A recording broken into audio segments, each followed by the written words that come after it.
નમસ્કાર, હું છું વિક્રમ વકીલ અને તમે જોઈ રહ્યા છો હોટલાઇન ન્યૂઝ.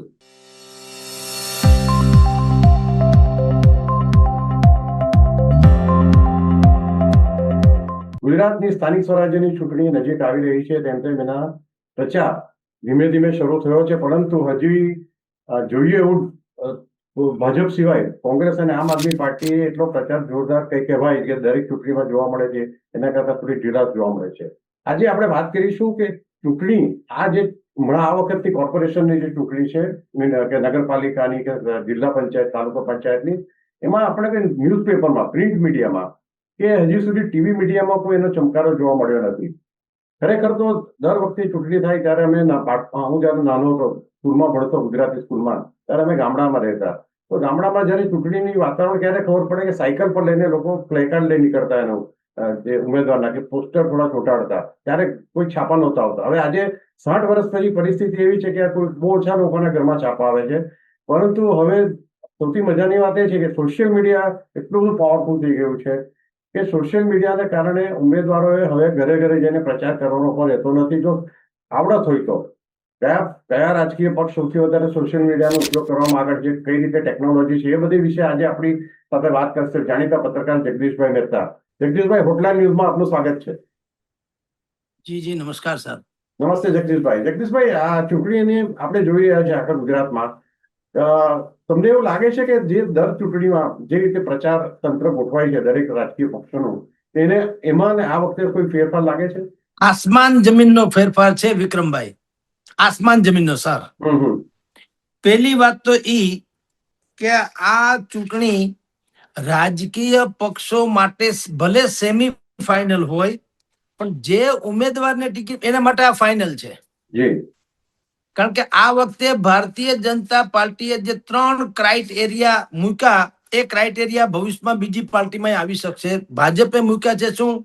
નો 60+ ને નહીં આપવાની, 2-3 થી વધુ ચૂંટણી જીતા હોય એને નહીં આપવાની, અને કોઈ ક્રિમિનલ કે એવો હોય તો એને નહીં આપવાની, સગાવાદ વાળી વાત નહીં કરવાની, વગેરે વગેરે. હવે જેને ટિકિટ મળી એને લોટરી મળ્યા બરોબર છે, નથી મળી એનું બધું બારે વાન ડૂબી ગયા. જે સ્થાનિક સ્વરાજ્યની ચૂંટણી જેને કોઈ ડિબેટનો વિષય પણ આપણે નહોતા માનતા ભવિષ્યમાં, ભૂતકાળમાં, એને અત્યારે અનેક ટીવી ચેનલ થી માંડીને આપણે યુટ્યુબર્સમાં બિલકુલ એ ડિબેટનો વિષય બની ગયો, આટલી ગંભીર બની ગઈ છે. કારણ એવું છે સર કે આ પાયાનું કામ કરે છે જડમૂળમાંથી. અને હવે ભારતીય જનતા પાર્ટી માટે આ જનમત સર્વેક્ષણ જેવું છે. વિપક્ષો માટે પાયો ગાળવાની જરૂર છે કે 2027 માં આપણે ક્યાં ઉભા રહેશું. એટલે એક તો ઈ કે અત્યંત ગંભીરતાથી આને લેવાઈ રહી છે, પહેલી વાત. બીજી વાત, આ વખતે જ એવું તમને જોવા મળ્યું સર આપણને બધાને કે સ્થાનિક સ્વરાજ્યની ચૂંટણી હોવા છતાં રિસોર્ટ પોલિટિક્સ એ આમાં પણ જોવા મળ્યું. સુરતમાં તો આમ આદમી પાર્ટીના જેટલા ઉમેદવારો ઉભા એને કોઈ એક જગ્યાએ રીતસર બંધક જેમ બનાવવામાં એમ રાખી મૂક્યા. રાજકોટ કોંગ્રેસના 12 જેટલા ઉમેદવારોને જુનાગઢ એક રિસોર્ટમાં રાખી મૂકવામાં આવ્યા હતા, જે ફોર્મ પાછું ખેંચાય ત્યાં સુધી ન આવે, અથવા તો ફોર્મ ખેંચવામાં આવે ત્યારે સલામતી પૂર્વક લઈ આવે. અને તેમ છતાંય સુરત, અમદાવાદ, સૂત્રાપાડા, રાજકોટ સહિતના તમામ જગ્યાએ આપણે બધાએ એવા દ્રશ્યો જોયા, છીના ઝપટી, જેને શબ્દ વાપરીએ હસમુખભાઈ ગાંધીની ભાષામાં, સમકાલીનના તંત્ર, છીના ઝપટી. તો એવી છીના ઝપટી થઈ સર. પોલીસ થી માંડીને ઉમેદવારો કોંગ્રેસ, ભાજપના, આમ આદમીના સામસામા અથડાણા, અને રીતસર જેમ કબડ્ડી રમતા હોય કે આપણે, અને પછી જેમ બધા ઘેરો ઘાલીને કોઈને પકડી રાખે કે ઓલી લકીરને પાર થવા ન દે, એવી રીતના ધક્કા મૂકી અને કાયદેસરની બથમ બથ્થા. હવે આ પણ પહેલી વાર આપણે જોયું. એટલે અનેક રીતે આ વખતની જે ચૂંટણી છે સ્થાનિક સ્વરાજ્યની, એ અનેક રીતે એ ધ્રુવ તારક જેવી ચૂંટણી છે, માઇલસ્ટોન જેવી. અને હવે એમાં પાછું વધારાનું ઉમેરાણું એ social politics, social media politics. આ સાહેબ એક બહુ રસપ્રદ અને સુંદર વળાંક છે. હું તો એને સુંદર વળાંક કહીશ. કારણ કે 9,962 જેટલી ટોટલ આ જે સ્થાનિક સ્વરાજ્યની ચૂંટણી છે, ગ્રામ પંચાયત, તાલુકા, જિલ્લા, નગરપાલિકા અને મહાનગરપાલિકા, આ બધાની જે થાય છે, તો 9,992 જેટલી બેઠક છે. એમાં 32,000 જેટલા સેવકો, નગર સેવકો અથવા તો જન સેવકોએ સેવા કરવા માટે થઈને પોતાની આહુતિ આપી હતી. એમાંથી 25,000 જેટલા બાકી રહ્યા. બાકીના ફોર્મ યા તો પાછા ખેંચાઈ ગયા યા તો રદ થઈ ગયા. હવે આ 25,000 જેટલા જે ઉમેદવારો બચ્યા, જેને કોઈ પણ ભોગે સમાજની સેવા જ કરી લેવી છે ગમે એમ કરીને, એના માટે પણ એક બીજી મીઠી મૂંઝવણ છે. જો શાસક પક્ષ સામે તો એન્ટી એસ્ટાબ્લિશમેન્ટ નું મત અત્યારે હોય એ સ્વાભાવિક છે, પણ અત્યારે ધમ ધકતો તડકો છે. આ વખતની ગરમી પણ કરા ફાડ છે. અંબાલાલ પટેલ ન કે તોય ઘરની બહાર કોઈ નીકળે એમ નથી, આટલી ગરમી છે. એમાં શેરી મોહલ્લામાં પણ સભા સંભવ નથી. જનતા બિલકુલ બધાની મર્યાદા જાણી ચૂકી છે કે નગર સેવક પાસે કેટલી ક્ષમતા છે. એટલે હવે મોટી મોટી કોઈ વાયદા વેપાર કરે, કોઈને ક્યાંય રસ નથી. બધા માને જ છે કે જો વાયદાનું પાલન તમે જે કયો છો વચનો એ આપવા માટે હોત, એને બદલે જો પાળવા માટે હોત તો અમુક લોકોએ મત માગવા જ ન પડે, કારણ કે કરેલા કર્મના બદલા તો મળી જ જાય. તો પણ તમારે કરવું શું કામ પડે છે? એટલે જનતા સાથે સીધી રીતે કોઈ જઈ શકે એમ નથી, મોટા ભાગના સીધી રીતે, કારણ કે એને શું કર્યું શું ન કર્યું એ બધાને બધી ખબર છે. કોંગ્રેસની નિષ્ક્રિયતા, આમ આદમી પાર્ટીની એગ્રેસિવનેસ બરાબર છે, આક્રમકતા બરાબર છે, પણ બ્લુ પ્રિન્ટ એ નથી, પૂરતા ઉમેદવારો નથી. અને ભારતીય જનતા પાર્ટીને તો લોકો 30 વર્ષથી શાસનમાં છે, એટલે પૂછે જ પૂછે કે ભાઈ તમે શું કર્યું. પણ એને બુદ્ધિ વાપરી જુઓ. ભારતીય જનતા પાર્ટી છે ને, એને ખબર છે એન્ટી એસ્ટાબ્લિશમેન્ટ નું ભોગ બનવું ન પડે, એટલે એને શું કર્યું, મોટા ભાગના ઉમેદવારોને બદલાવી નાખ્યા. રાજકોટ સહિતના મનપા બનપામાં 70% લોકોને બદલાવી નાખ્યા. 20% લોકો, 20 થી 25 કે 30% લોકો જ રિપીટ કર્યા, બાકી બધાને બદલાવી કાઢ્યા. કોને બદલાવ્યા? જે છાપે ચડેલા હતા તે, લોકોની નજરે, કરડી નજરે ચડેલા હતા તે. કોંગ્રેસની શિથિલતા જગ જાહેર હતી. જેમ હરણાનો શિકાર કરવા સિંહ ત્યારે જ બોર્ડમાંથી બહાર નીકળે જ્યારે એને હરણાનો શિકાર કરવો હોય, ભૂખ લાગી હોય, એમ અમુક સમય ચૂંટણી ટાણે જ બહાર નીકળતી કોંગ્રેસને પણ લોકો પૂછે એમ હતા. અને આમ આદમીમાં પણ તમે જાણો છો બ્રેકિંગ જે થયું છે, બ્રેકઅપ, એને કારણે એની પણ શિથિલતા ઘટી ગઈ. અને અંદરો અંદર પણ માથાકૂટ છે કે ભાઈ ગોપાલ ઇટાલિયા પોતાની જાતને પ્રોજેક્ટ કરે છે, ઈસુદાનનો બહુ મોટો ચહેરાનો ઉપયોગ કરાતો નથી, સાગર રબારી ક્યાં છે રાજા રામ જાણે, પ્રવીણ રામથી માંડીને બાકી ચેતર વસાવા આદિવાસી પટ્ટા સિવાય ક્યાંય ધ્યાન નથી આપતા, વગેરે વગેરે. તો હવે જનતા એટલી એક્ટિવ ને જાણકાર થઈ ચૂકી છે કે કોઈની ફરેબ વાત ચાલે એમ નથી. ઈ બધા મહામંથન માંથી જન્મ થયો સોશિયો પોલિટિકલી પ્રચાર કરવાનો. જી સર. જગદીશભાઈ, બીજી એક વાત જો ધ્યાનમાં આવે એવી છે કે સ્ટાર પ્રચારકો જે કહીએ છીએ આપણે નેશનલ લેવલના, તો ભાજપ તરફથી જે છેલ્લા સમાચાર પ્રમાણે નરેન્દ્ર મોદી કે અમિત શાહ ગુજરાત પ્રચાર કરવા આવવાના નથી. કોંગ્રેસમાંથી રાહુલ ગાંધી કે ખડગેજી કે એમના બીજા સિનિયર નેતાઓ પણ આવવાના લાગતું નથી. આમ આદમી પાર્ટી ના સોર્સ એવું કહે છે કે અરવિંદ કેજરીવાલ જયારે છેલ્લે ગુજરાત આવ્યા અને એમને પામી ગયા કે આપણે જીતી શકીએ એમ નથી, એટલે અહીંયા સોનાની જળ પાણીમાં નાખવી બિનજરૂરી છે, એટલે એ પણ લગભગ એ કે સંજયસિંહ જેવા નેતાઓ પણ આવવાના નથી. તો આ વખતની ચૂંટણી સ્થાનિક નેતાઓને આધારે લડાશે.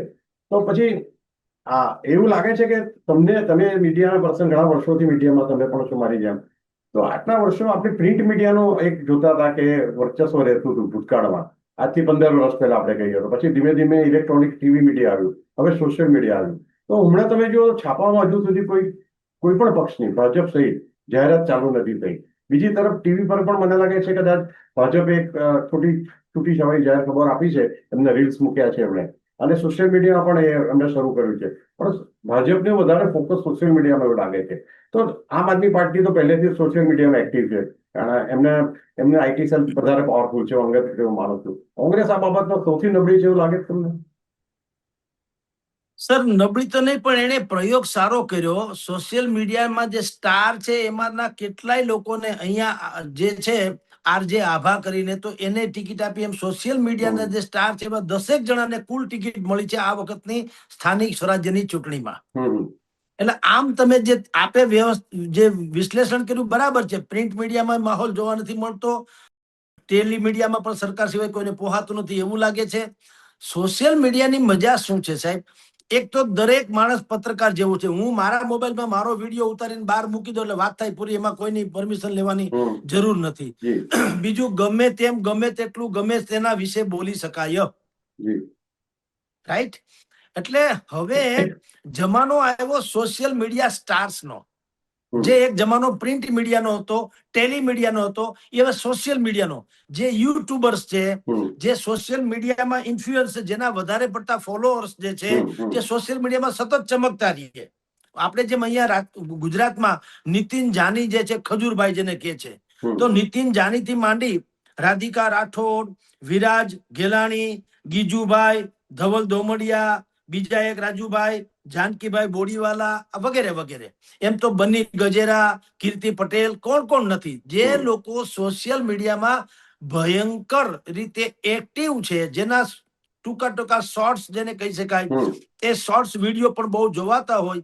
હવે એવા લોકોને અમુક નાની મોટી રકમ આપીને કે કોઈ પણ ભોગે એને એની મદદ લઈને સોશિયલ મીડિયા થ્રુ પ્રચાર કરવાની આખી પેટર્ન શરૂ થઈ.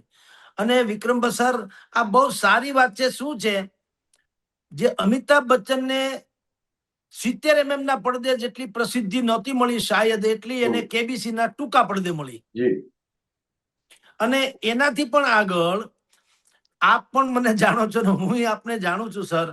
મેં પ્રિન્ટ મીડિયામાં, જેને મેઇન સ્ટ્રીમ મીડિયા કહેવાય, મેં 30 વર્ષ સર્વિસ કરી. એમાં મારા ગણ્યા ગાંઠા હતા ચાહકો, અને અત્યારે ઈશ્વરની કૃપા છે 5 લોકો બધું ઓળખે છે. તો સોશિયલ મીડિયાએ એક એ વાત તો જાહેર કરી કે તમને ઘરે ઘરે પ્રસિદ્ધ કરી દીધા. યા તો તમારે જે વાત કરવી છે લગભગ પ્રત્યેક લોકો સુધી પહોંચે. અને આ સૌથી મોટું પરિબળ છે રાજકારણીઓ માટે પણ ખાસ, ધર્મકારણી. અત્યારે તમે જુઓ, મોટા ભાગના ઇન્વિટેશન્સ જે છે એ પણ ઓનલાઈન આપવામાં આવે છે, બધાને ખબર પડી જાય છે ક્યાં શું થયું. એટલે હવે પ્રિન્ટ મીડિયા કે ટેલી મીડિયામાં ખર્ચાળ, જેને કિંમતી કહી શકાય, એવી એડવર્ટાઇઝમેન્ટ ઉપર કોઈને મદાર નથી. એના જેવી જાહેર ખબર તૈયાર કરાવડાવે કોઈ પણ પાસે, સારા ડિઝાઇનરો એની પાસે, અને પોતે જ પોતાના જેટલા ગ્રુપ્સ હોય ગ્રુપ્સમાં મોકલીને નીચે લખે કે પ્લીઝ આને ફોરવર્ડ કરજો. જે લોકો એ ધર્મ, સમાજ, વર્ગ કે વ્યક્તિને માનતો હોય એ બીજા એના ગ્રુપમાં એ વાયરલ કરવાના. એમ એને જે મેસેજ પહોંચાડવો છે એ તો 100% પહોંચી જાય છે, વિધાઉટ એની બીજા કોઈની પણ મદદ લીધા વગર, મેઇન સ્ટ્રીમ મીડિયાની. એટલે એના ઉપરથી કોંગ્રેસ, આમ આદમી પાર્ટી અને ભારતીય જનતા પાર્ટી એને ધડો લીધો. ત્રણેયને આમ જુઓ તો એ બાબતમાં કેવું પડે. આમ આદમી પાર્ટીનો તો સાયબર સેલ બિલકુલ સક્રિય છે પહેલેથી જ, બુદ્ધિપૂર્વકનું આખું એના ઉપર જ નિર્ભર છે એમ કે તો ચાલે. કોંગ્રેસ જે આમાં બિલકુલ હતું નહીં, એને પણ સોશિયલ મીડિયા સ્ટાર્સને ટિકિટ સુદ્ધા આપી ચૂંટણીની. અને પછી એનો ઉપયોગ, કારણ કે એના લાખોની સંખ્યામાં ફોલોઅર્સ હોય તો એનો ઉપયોગી કરશે. તો સોશિયલ મીડિયા અત્યારે છે ને બિલકુલ સબળમાં સબળ માધ્યમ બનતું જાય છે. અને આ તો એક નવી દિશા, જેમ કોઈ એક સારી ફેક્ટરી કે સારું કોઈ બંદર વિકસાવે, ધારો કે કચ્છમાં અદાણીએ વિકસાવ્યું, તો બંદર હોતા હોય, પણ બાજુનો જે વિસ્તાર છે એમાં તમે એ રોડ તરફમાં તમે ટાયર પંચર કરનારા, ગાંઠિયા ભજીયા વેચનારા કે બીજી બધી દુકાનો જે ચાલે, એના કારણે, જેને આડ કહેવાય, આડ અસરમાં પણ એને સારી અસર મળે. એમ હવે સોશિયલ મીડિયા તરફ જે વિપક્ષોથી માંડીને રાજકીય પક્ષીઓ જવું પડ્યું છે, તો સાહેબ એમાં અમારા જેવા લોકો માટે આશાનું કિરણ તો ખરું, કારણ કે અમે સોશિયલ મીડિયામાં છીએ. ખાલી ફેર એટલો છે, સ્ટાર બનીએ એટલી વાર. બાકી નોકરી ધંધો મળી જાય. તમે તો સ્ટાર, ઓલરેડી સ્ટાર એ સુપરસ્ટાર છો સોશિયલ એટલે જી સર. એટલે હવે એવું બનશે ઇન ફ્યુચર કે જેમ બ્રાન્ડ એમ્બેસેડર કોહલી બધા બને, જેમ કોહલી બને કે કોઈ, હા, એ ટાઈપના જે લોકો બ્રાન્ડ ધોની કે માંડીને બતાય, એમ હવે જે સ્ટાર હોય, સુપરસ્ટાર તમે જે કહો છો એવા પ્રકારના જેટલા સોશિયલ મીડિયામાં સારા જેની વેલ્યુ હોય, એવા લોકો હવે બ્રાન્ડિંગ, જેમાં ખજૂરભાઈ નું ઈ જ છે ને, ખજૂરભાઈ જાની જે આપણે કહીએ છીએ નીતિનભાઈ, એનું પણ એ જ થયું છે. હવે ઘણી બધી એડવર્ટાઇઝમેન્ટમાં એ આવે છે જી કે ભાઈ આ ગમે તે વ્યવસાયની, તો એવું સંભવ છે. એ અત્યારે બોણી થયા પહેલી વખત આ ચૂંટણીની સૌથી મોટી રોમાંચક ને સારામાં સારી જો કોઈ સાઇડ હોય તો સોશિયલ મીડિયામાં જે એક્ટિવ છે એના માટે આશાનું કિરણ જન્માવે એવી છે. આપની જાણ કરતા સર, નાના નાના રીલ્સ બનાવનારાથી માંડી અને કોઈ પેકેજ બનાવી દે આખી ચૂંટણીની કેમ્પેન દરમિયાન. શું ભાવ ચાલે છે અહીંયા ખબર છે સર? 80,000 થી માંડીને 4 લાખ સુધીનો, બોલો. હા, એવા અહીંયા આવે છે. અને પાછું પેકેજમાં એ લોકો બીજું કે છે કે આખી પેનલ ને, આ તો કોઈ એક વ્યક્તિની વાત છે, આખી 4 જણાની પેનલ ને હોય તો ભાવ એ રીતે થાય. પછી ડેટા ભેગા કરી આપે કે તમારા મત વિસ્તારમાં કેટલા ટોટલ મતદારો છે, કેટલા કઈ કાસ્ટના છે, કેનું કેવું કેવું મત છે, એ કોંગ્રેસી વિચારધારા વાળા છે કે આમ આદમી વાળા છે કે ભાજપ વાળા છે, કેટલા સ્ત્રી કેટલા પુરુષો, આ બધું છે ઈ પણ તમને મેળવી આપે. સોશિયલ મીડિયાના આવી બધી એજન્સી છે અહીંયા રાજકોટમાં અનેક છે, આખા દેશમાં હશે.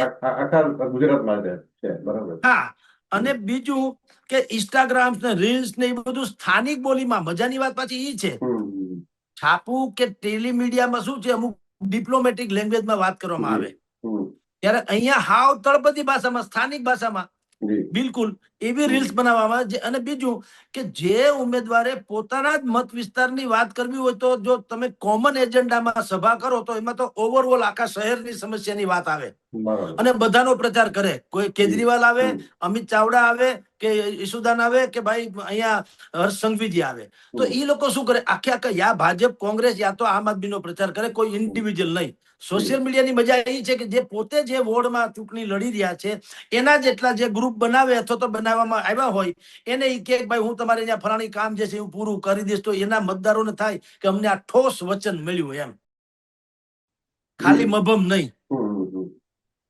હા, એમાં ઉમેરાણી છે જેનો ઉપયોગ ગોપાલ ઇટાલીએ કરી નાખ્યો, AI, આર્ટિફિશિયલ ઇન્ટેલિજન્સ. હા, એ કેશુભાઈ એને આશીર્વાદ આપતા હોય એવો એને જે તે સમયે કર્યું હતું. હવે એનો ઉપયોગ થશે અહીંયા રાજકોટમાં કે ત્યાં તમારે અમદાવાદમાં કે સુરત વડોદરામાં, જ્યાં પણ જે પક્ષના મહાન હસ્તીઓ થઈ ગયા હોય અથવા તો સમાજ સુધારકો યા ધર્મગુરુઓ, તો AI ના ઉપયોગથી પણ પોતે આશીર્વાદ લેતા હોય અથવા તો આને બ્રાન્ડિંગ કરતા હોય કે આને મત આપજો એવી અપીલ કરતા હોય, એવા વિડીયો AI થી પણ બહાર પડી શકે. અને રૂબરૂમાં પણ તમે ધારો કે ફોર એક્ઝામ્પલ કોઈને એમ લાગે કે વિક્રમ સર મારી અપીલ કરે તો વધારે અસર થાય એમ છે, તો વિક્રમ સરને કહેશે કે સર આપ મને 2 મિનિટનો વિડીયો બનાવીને મોકલો, હું મારા સોશિયલ મીડિયા એકાઉન્ટમાં ચડાવી દઈશ, તો બધાને થાય વિક્રમ સર અપીલ કરી જગદીશભાઈ હારા છે. આ એના જેવું છે. તો ટૂંકમાં આ પ્રકારની વ્યવસ્થા નવી નીકળી છે એટલે એ ધંધો બહુ સારો સાઈડમાં ઉપસ્થિત થયો છે.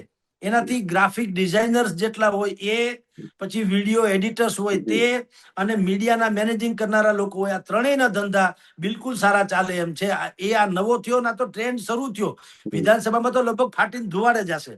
જી જગદીશભાઈ, આટલા વર્ષોમાં આપણે જોતા હતા કે કોઈ પણ રાષ્ટ્રીય પક્ષ હોય કે રિજિયનલ પક્ષ હોય, એ એક જ એજન્સીને કામ આપી દેતા હતા. એટલે ધારો કે ભાજપ કે કોંગ્રેસ હોય તો કોઈ અમદાવાદ બેઝ એજન્સી હોય કે રાજકોટ બેઝ એજન્સી હોય કે મુંબઈ બેઝ એજન્સી હોય, એ આખો એનો કન્સેપ્ટ તૈયાર કરતા હતા. ક્રિએટિવિટી જે માણસ હોય તેને એની જે વિડીયો હોય કે પ્રિન્ટની જાહેર ખબર એ તૈયાર કરતા હતા, લખાણ તૈયાર કરતા હતા, જિંગલ તૈયાર કરતા હતા. પણ હવે જે તમે કહો છો કે સ્થાનિક સોશિયલ ઇન્ફ્લુઅન્સર્સ જે બધા છે અને જેમના લાખો ફોલોઅર્સ છે, એ પોતાની રીતે પોતાની એનું જે કૌશલ્ય છે એનો ઉપયોગ કરીને પોતે પોતાની રીતે સ્થાનિક લેવલ પર વિડીયો બનાવવા માંડ્યા. એટલે સ્થાનિક પ્રશ્નો તમે જે કહ્યું હોય કે આમાં વોર્ડ વાઇઝ જે છે આપણું જે કોર્પોરેશન કે જિલ્લા પંચાયતની ચૂંટણી કે તાલુકા પંચાયતની ગામડાઓમાં જઈને કરો તો દરેક ગામની સમસ્યાઓ અલગ અલગ હોય, તો એ ગામના મતદારોને આકર્ષવા કે શહેરના એ વોર્ડના મતદારો માટે જ સ્પેશિયલ કદાચ કેમ્પેન એક બનાવવામાં આવે છે આ વખતે. બિલકુલ સર. અને એની મજા શું છે કે તમારે જો કોઈ જાહેર સભા કરવી હોય તો એક તો મંજૂરી લેવાની, પછી મંચ બનાવવાનો, ટેબલ ખુરશી સોફા માઇક ઇત્યાદિ, પાણીની સગવડ, નાસ્તો, ફલાણું ઢીકણું, બહુ મોટો ખર્ચો થઈ જાય અને બહુ એમાં લોકોને ઉમેરવા પડે. પાછા હવે જનતા પાછી એટલી બધાને બધી ખબર પડી, જનતાની અવેરનેસ ચરમસીમાએ છે આ વખતની ચૂંટણીમાં. એટલે તો આવી છીના ઝપટી, મેં શબ્દ વાપર્યો ને, છીના ઝપટી જેવું જોવા કારણ જ ઈ છે. પણ હવે જનતા એટલે હવે કોઈને રસ નથી કે તમે મોટી અને બીજું બધાને ખબર છે કે તમે એક સામાન્ય ગ્રામ સેવક કે મહાનગરપાલિકાના કોર્પોરેટર સુધીની ચૂંટણી આ છે. એટલે કોઈ હવે આમાં એવો વાયદો તો ન કરી શકે કે ભાઈ મને તમે જો જીતાડી દેશો તો હું જે હાર્મે સ્ટ્રીટ જે છે ઈ જે છે આખું ખોલી દઈશ અને ત્યાંથી આપણા વાહનો જે છે પેટ્રોલ ડીઝલ લઈ આવે. એવું તો કઈ છે નહીં, એવા વાયદા થઈ શકે એમ નથી. વાયદા શું થાય, તમારી ત્યાં સફાઈ કરાવી દઈશ કે તમારે ત્યાં ફલાણું કરાવી દઈશ વગેરે વગેરે. તો એના માટે થઈને પણ હવે ક્યાંય જાહેર સભા કરવી, જાહેર સભામાં જાઓ તો હવે તો પ્રજા સામે પ્રશ્નો પૂછતી થઈ ગઈ છે. ઈ પણ બહુ મોટો ડખો છે. હવે જનતા કોઈને બિલકુલ બ્લેન્ક ચેક આપતી નથી. હવે તમે ભાષણ કરો એટલે ઇમિડિયેટલી 5 જણા ઉભા થાય, એ પછી ઉભા કરવામાં આવે તોય ભલે ને ઉભા થાય તોય ભલે, પણ 5 જણા ઉભા થાય અને કહી દે કે તમે ફલાણી વસ્તુ કરી કે નથી કરી, આવું તમે ઘણા વર્ષોથી કહો છો, કઈ કરવાના નથી તો થાય ફજે. તો એના કરતા આ વ્યવસ્થા જે સોશિયલ મીડિયાની છે, કારણ કે 140 કરોડની દેશમાં 165 કરોડ મોબાઈલ છે અને એમાં 80% જેટલા લોકો ઇન્ટરનેટ કનેક્શન ધરાવે છે. એટલે અને પાછી મજા એ છે કે ટીવીમાં કે છાપામાં તો તમારે છાપું સાથે રાખવું પડે. ટીવીમાં આપવું હોય તો ટીવીની સામે બેસીને જોવા માટે ટાઈમ કાઢવો પડે. અત્યારે કોઈ બધાનું મન ચંચળ છે, તને ચંચળ થઈ ગયું. કોઈને ક્યાંય સ્થિર રીતે બેસવું નથી, બધા હરતા ફરતા જ હોય છે. એટલે હવે આ તો બાથરૂમમાં જઈને જોઈ શકાય કોણે શું કીધું ઈ, અને ટ્રેનમાં બસમાં ગમે ત્યાં હોય તો આ મોબાઈલ થી તો બધે જગ્યાએ જોઈ શકાય. ટાઈમ પાસે થઈને બે વાત. એટલે હવે આ લોકો સોશિયલ મીડિયા તરફ એટલા માટે ગયા છે. અને આપે જેમ કીધું તેમ બરાબર છે, બધા જ લોકો હવે આ તો ટ્રેલર છે, ખાલી સમજી લ્યો. 2027 ની ચૂંટણી થશે ને તમે જોજો છાપામાં જાહેરાત આવશે કે તમારા વિસ્તારની સમસ્યા શું, એનો ઉકેલ શું, જનતા શું ઈચ્છે છે, કેટલી તમારા મતદારોમાં કેટલા યુવાનો, કેટલા ફલાણું, કેટલું ઢીકણું, તમારા વિસ્તારમાં સારું શું થઈ શકે, અત્યારે શું છે, બધું તમને ડેટા પ્રોવાઈડ કરવામાં આવશે. મળો એ લખો ફલાણા ભાઈને. હવે એવું થશે કારણ કે સોશિયલ મીડિયા, હા બિલકુલ, તમે રહોડા સુધી પહોંચી જાવ છો. અને આ કેટલી મોટી વાત છે કે તમે અને કરવાનું કાંઈ નથી, સારી જગ્યાએ બેસી તમારે તમારો બાયોડેટા આપી દેવાનો. બાકી બધી એજન્સીસ કામ કરે, રૂડા રૂપાળા ફોટા જાહેર કરી દે, એમાં રીતસરનું ગ્રાફિક્સ બધું ડિઝાઇનિંગ કરી દે. આપણે બધા જાણીએ છીએ સર, સવારના ગુડ મોર્નિંગ થી માંડી મેસેજીસ જે આપણને આવે છે એનાથી માંડી અને જે કોઈ સારા તહેવાર હોય, જન્માષ્ટમી કે ઈદ કે કોઈ પણ સારા તહેવાર હોય, તો જે લોકો જાહેર જીવનમાં છે તમે જુઓ અલગ અલગ પ્રકારના ગ્રાફિક્સ બિલકુલ દ્રશ્યમાન જોવા ગમે એવા, પછી પોતાનો ફોટો મૂકે કે તમને મારા મુબારક એમ. બરાબર. હવે એવું આ ચૂંટણીમાં થઈ જાય તો કેટલી મોટી વાત છે કે ઘરે ઘર સુધી પહોંચી, એક તો ચહેરો જાણીતો થઈ જાય, કારણ કે દરેક વાયરલ જ કરવાનું છે, બીજું તો કઈ છે નહીં. હવે એ જે જુએ એને ખબર પડી જાય કે ફલાણા ભાઈ ઉભા છે. અને એનાથી બીજું થશે, ફીડબેક પણ મળી જાય છે, કારણ કે કોમેન્ટ્સ જે લોકો લખે એનાથી ખબર પડી જાય જનતા શું ઈચ્છે છે, સારું કે માઠું. ઈ ફીડબેક બેઠા બેઠ મળી જાય. એટલે આ તો બહુ મોટો આવિષ્કાર છે આ વખતની ચૂંટણીમાં. સોશિયલ મીડિયામાં પ્રચારનું જે અત્યારે ચલણ શરૂ થયું છે 2027માં પરાકાષ્ઠા હશે અને પછી જે 29માં લોકસભા વખતે તો હાહાકાર મચી જવાનો. પણ હવે એનું ગુજરાતી એ છે કે મોટે ભાગે તમે એવા વાયદા ક્યાંય ચાલે એમ નથી કે જે તમે વાયદા આપીને વયા જાવ ને જનતા એમને સાંભળી લે. ઇમિડિયેટલી એક તો તમે સીધું ડાયરેક્ટ ટુ હોમ જે કહે છે ને, ડીટીએચ જેવું, એવું જનતા સાથેનું સીધું કનેક્શન તમારું થવાનું. જનતા તમને ફીડબેક આપવાની કે તમે જે બોલો છો એ કરી શકશો કે કેમ. એટલે ઘણા મોટા અંશે કહું તો લોકતંત્ર માટે બહુ સારામાં સારી કડી જે ખૂટતી હતી જનતા અને તંત્ર વચ્ચેની, એ પણ આમાં સમન્વય થઈ ગઈ. એટલે બહેતરીન વાત તો થઈ રહી છે. જી જગદીશભાઈ, બીજી પણ એક અગત્યની વાત એને કારણે આપણે નોટિસ કરી છે કે પહેલા તો આપણે જે છાપા કે ટીવી મીડિયા કે સોશિયલ મીડિયાનો મર્યાદિત પ્રચાર થતો, ત્યારે જોઈએ તો જે સ્થાનમાં પ્રચારની જરૂર નહીં હોય, ધારો કે ફોર એક્ઝામ્પલ આજે રાજકોટમાં તમારે એક વોર્ડમાં એક પેનલ ઊભી છે, તો આખા રાજકોટ શહેરને એમને વિશે પ્રચારની જરૂર નથી, કારણ કે મતદારો તો એમના એક લિમિટેડ જગ્યાના છે. તો હવે સોશિયલ મીડિયા પર અમુક ફેસબુક પણ એ બેટા પણ એવું આપે સગવડ કે તમે લિમિટેડ એરિયાને ટાર્ગેટ કરી શકો. તમારી જે રીલ્સ છે કે એડવર્ટાઇઝમેન્ટ છે તે ફક્ત તમારે એક નાના એરિયા પૂરતી ધારો કે મર્યાદિત રાખવી છે, અમદાવાદમાં ધારો કે મણિનગર પૂરતી રાખવી છે, તો તમારે ત્યાંની ઓડિયન્સ જ જોશે એને. એટલે તમારો ખર્ચ પણ લિમિટેડ થઈ જશે કે બાકીના જે રિલીફ રોડના કોઈને જોવાની જરૂર નથી, તો સીજી રોડ વાળાને જરૂર નથી તો ત્યાં નહીં પહોંચે. પણ એક જે લિમિટેડ ઓડિયન્સ છે એને ટાર્ગેટ બનાવીને પહોંચાડવામાં આવે, એટલે ખર્ચો પણ ઓછો થઈ જશે. બિલકુલ સર. અને આપની જાણ ખાતર આને કહેવાય માઇક્રો ટાર્ગેટિંગ. જી, સોશિયલ મીડિયામાં એક શબ્દ છે માઇક્રો ટાર્ગેટિંગ. રાઈટ. હા, કે ભાઈ દરેક મહોલ્લામાં દરેક સોસાયટી પૂરતું તમારે કઈ વાત કરવી હોય, ધારો કે કોઈ XYZ સોસાયટીમાં રહે છે, ધારો કે રાજકોટમાં સ્માર્ટ સિટી છે, ફોર એક્ઝામ્પલ કહું છું, સ્માર્ટ સિટી છે, એ વિસ્તારના જ ક્યાંય કોઈ અત્યારે ત્યાં લોકો ઓછા રહે છે, હરવા ફરવા જાય છે, પણ માની લો કે એ એરિયા પૂરતો કોઈ કોર્પોરેટર હોય, એને સ્માર્ટ સિટીની સમસ્યા અને એનો ઉકેલ કેવો હોય, તો એ જ વિસ્તારના જેટલા એના એજન્સીસ હોય એ કહી દે કે અમે આ બધાના સંપર્કમાં છીએ, આટલા ગ્રુપ્સ અહીંયા એક્ટિવ છે, એના ટોટલ આટલા ફોલોઅર્સ છે, અને અમારો આ ચાર્જ થાય, તમે કહેતા હો તો તમને વિવિધ જગ્યાના ફોટોગ્રાફ સાથે, તમારા કેરિકેચર સાથે, તમારા ગ્રાફિક સાથે, પર્ટિક્યુલરલી તમે કયો તે જ એરિયામાં ને તે જ વિસ્તારની વાત સાથે અમે બધું ત્યાં પ્રોવાઈડ કરી દેશું, તમારે જે વાત પહોંચાડવાની છે તે. એટલે અત્યાર સુધી જે આવેલું ને જાહેર જંગી સભાઓ, એના માટે બસ ને બધાને રોકવા પડે, વાહનો કરવા પડે, ને ફૂડ પેકેટ આપવા પડે, ને 200-500 રૂપિયા આપવા પડે, ને ડેરા તંબુ તાણવા પડે, ખુરશી ટેબલ આ છે તે છે, કુછ નહીં. સોશિયલ મીડિયાની એજન્સીને કહી દો કે ભાઈ હું કોર્પોરેટર તરીકે કે ધારાસભાની ચૂંટણી લડું છું, યા તો લોકસભાની લડું છું, તો ધારાસભામાં મત વિસ્તાર તો એનું નક્કી છે, કેટલા ગામડા આવે છે, કેટલા ગામડામાં. હવે બધે ગામડામાં જઈ ન શકે તો હવે સોશિયલ મીડિયા થ્રુ કહી શકશે કે માફ કરજો, આજે મારે એમ કે વિસાવદર આવવું હતું, અથવા તો મારે ભેસાણ આવવું હતું, અથવા તો મારે ભાયાવદર આવવું હતું, પણ ફલાણું બન્યું છે એટલે હું નથી આવી શકતો, પણ મને વિસાવદર થી ફલાણા એટલા ફીડબેક મળ્યા છે કે આ એનો જટિલ પ્રશ્ન છે, હું તમને અત્યારે જ પ્રોમિસ કરું છું કે તમારા પ્રશ્ન એમ કે હું હલ કરી દઈશ. તો એક તો ડાયરેક્ટ ડાયલિંગ જેવું થઈ ગયું, સીધે સીધું, જેને આપણે જેમ નરેન્દ્ર મોદી બધા કહે છે ને કે ડિજિટલી જોઈ થાય છે, તમને ડાયરેક્ટ પ્રવચન કરવા, ઈ તો દિલ્હી હોય, પણ જે આ ડિજિટલી, તો આ બધા જ લોકો હવે ડિજિટલી બધાને ઘરે પણ જઈ શકે એના જેવી વ્યવસ્થા છે. ભવિષ્યમાં તો એવું થશે, એટલે જે સોશિયલ મીડિયાનું મેનેજ કરનારી એજન્સીઓ પણ ફૂટી નીકળશે, અને સારું છે ફૂટી નીકળે, તો એમાં કઈ ખોટું નથી. અને જેને કહેવાય કે માઇક્રો ટાર્ગેટિંગ, એ કરીને પણ એને બેનિફિટ, સીધો બેનિફિટ મળે. મને મારા જ મત વિસ્તારના લોકો સાથેનો સંપર્ક, મારે બીજામાં આખા રાજકોટને મારે કઈ કરવાની જરૂર નથી. એમ પક્ષોએ પણ એના ઉમેદવારોને, એના પક્ષને જે કરવું હોય તે એક કાયદેસરનું એમાં વિભાજન કરીને સીધા એના મતદારો સુધી પહોંચી શકે એવી વ્યવસ્થા કરી શકે એમ છે. અને એ સ્પેશિયલ પોલિટિકલ કન્સલ્ટન્સી જે કહેવાય હવે શરૂ થશે, એ લોકો તમને વોટિંગ પેટર્ન આપે, એના મુદ્દા આપશે. હું તો એમ મને માને છે ભવિષ્યમાં એવું થશે કે અહીંની વોટિંગ પેટર્ન શું છે કહી દેશે કે આ વોર્ડ જે છે એમાં એમ કે ઉમેદવાર કોઈ પણ હોય, ફલાણી જ્ઞાતિનો તો હોવો જ જોઈએ, તો એને જ મત મળવાના, અથવા તો ફલાણી સમસ્યા છે એ હલ કરો તો જ મેળ પડવાના છે. આ ટાઈપનું પણ હવે એજન્સીઓ તમને કરી આપશે. અને લોકલ ક્રિએશન એજન્સી જે હશે એ તમને શું કરી આપશે કે એ પ્રીમિયમ કક્ષાના તમને વિડીયોઝ બનાવી આપે, અદ્ભુત ફોટો શૂટિંગ એ કરી આપે, ગ્રાફિક્સ એ કરી આપે. અને જે લોકલ જે સૌથી વધુ ફોલોઅર્સ ધરાવતા હોય એવા જેને કહેવાય ઇન્ફ્લુઅન્સ, એવાને પણ ઈ તગડું બગડું પેમેન્ટ આપીને રોકશે.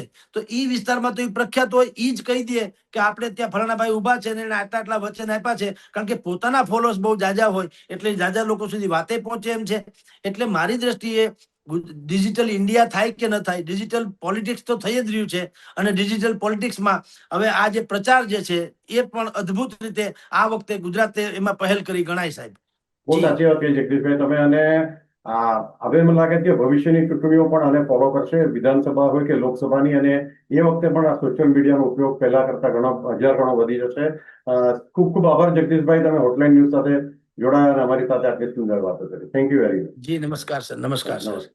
આવા પ્રકારના વિડીયો તમને જોવા ગમતા હોય તો હોટલાઇન ન્યૂઝ ચેનલને લાઇક, શેર અને સબસ્ક્રાઇબ કરો.